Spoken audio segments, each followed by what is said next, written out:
What are you? If someone asks, you provide a title, a job, or status. You say, I am a manager, a student, a parent. We tie our identity to these roles and possessions. But if the job ends or the relationship disappears, that version of the self vanishes with it. You are left not knowing who you actually are once those external labels are stripped away. Modern psychology often looks for the self in the mind, equating who we are with our thoughts, memories, and emotions. But an ancient Eastern perspective suggests that the mind itself is just another layer of clothing. The Mandukya Upanishad is a highly concentrated Indian text consisting of just 12 verses. Its entire focus is on identifying the single constant that persists through every state of awareness. To find your true identity, this text says we must look past the temporary. We have to systematically deconstruct the 3 distinct states of reality that you cycle through every 24 hours. The first state is what you are in right now, the waker. You experience life in a physical body, interacting with a physical world. We assume this waking world is the ultimate reality. But the moment you fall asleep, this entire physical environment, your responsibilities, and even the awareness of your physical body completely disappear. Your physical body becomes dormant, but your mind boots up a new projected reality. You become the dreamer. An ancient story describes King Janaka, a wealthy ruler who falls asleep in his palace. In his dream, he is a defeated beggar, wandering a foreign land, starving and exhausted. When he wakes up, the wounds and the starvation are gone. But while he was dreaming, that suffering was his entire truth. He could not distinguish the dream from the palace he left behind. This suggests you cannot be the dreamer.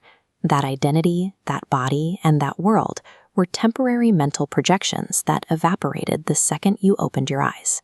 Then there is the third state, deep, dreamless sleep. Here, the physical world, the dreaming mind, and the sense of being an I disappear into a void. This creates a paradox. If your mind goes blank in deep sleep, how can you wake up and remember that you slept peacefully? To remember an experience of nothing, someone must have been there to watch the blankness. This diagram shows the 3 states, waker, dreamer, and sleeper. But notice the glowing boundary. This is Turiya, or the 4th. It is the underlying witness observing while the other states cycle. Like a station master watching trains come and go. The busy waking state, the quiet dream, the empty sleep tracks. The trains change, but the station master remains untouched. Your identity is not the train. It is the constant awareness that allows the trains to be seen in the first place. A common mistake is to confuse this witness with the ego, the inner voice that says, I am me, or I am thinking. Researcher Susan Blackmore observed that this feeling of I is not constant. It disappears when we are absorbed in tasks and stop thinking about ourselves. The ego is like a refrigerator light. It turns on when you open the door to interact. When it closes, the I light vanishes. The electricity powering the house remains constant. Pure consciousness is that underlying power, steady even when the ego light is off. Recognizing yourself as the witness provides a practical exit from suffering. Just as waking up cured King Janaka's dream wounds, realizing you are the observer gives you distance from the temporary pains of your waking roles. Consider that a gold ring, necklace, and bangle are different forms, but they share one substance, gold.